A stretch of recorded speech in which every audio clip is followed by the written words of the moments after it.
মনোবীক্ষণ polyclinic, চিকিৎসার জগতে এক দশক। এখন এখানে সব বিষয়ে ডাক্তারবাবু এক ছাদের তলায়। ফোন করুন 7477799515 এই নম্বরে।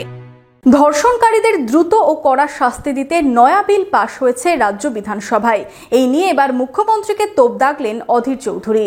কাভেরি পারিবারিক বস্ত্র প্রতিষ্ঠান, এক্সক্লুসিভ কালেকশন সঠিক দামে পেতে আজই আসুন কাভেরিতে। লাকি টিপের মাধ্যমে পেয়ে যান গোল্ড কয়েন। কাভেরি, খাগড়া, ভৈরবতলা, বহরমপুর। বিধানসভায় পাস হয়েছে ধর্ষণ বিরোধী অপরাজিতা বিল। এই নিয়ে এবার মুখ্যমন্ত্রীকে নিশানা করলেন অধীর চৌধুরী।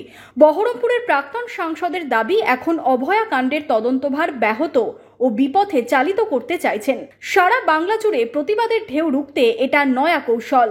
আপনি অভয়া কাণ্ডের পর, আরজিকর কাণ্ডের পর মানুষকে ধোঁকা দেবার আরেকটা আইন আনছেন। যেমন ঘটনা ঘটে যাওয়ার পর পুরো তদন্ত প্রক্রিয়াটাকে ব্যাহত করা, বিপথে চালিত করার জন্য আপনি এবং নগরপাল বিনীত গোয়েল, আপনারা দুজনে তার বাড়ি গেলেন, নির্যাতিতার বাড়ি গেলেন, ধর্ষিতা এবং খুন হয়ে যাওয়া পরিবারের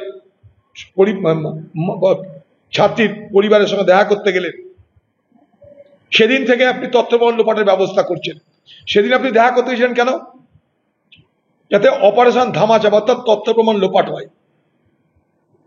সারা বাংলা জুড়ে প্রতিবাদের ঢেউ আপনি রুখতে পারছেন না।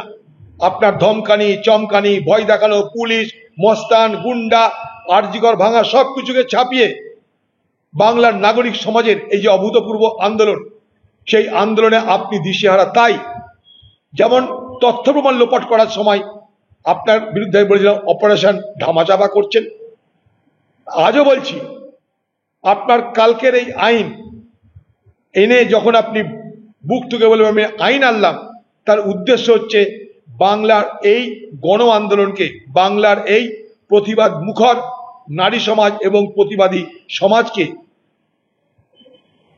আরেকটা মিথ্যাচার করে তাদের এই ক্রোধকে প্রশমিত করা, তাদের এই বিরোধিতাকে প্রশমিত করা, তাদের এই আন্দোলনকে দমানোর জন্য এটা আপনার আরেকটা কৌশল।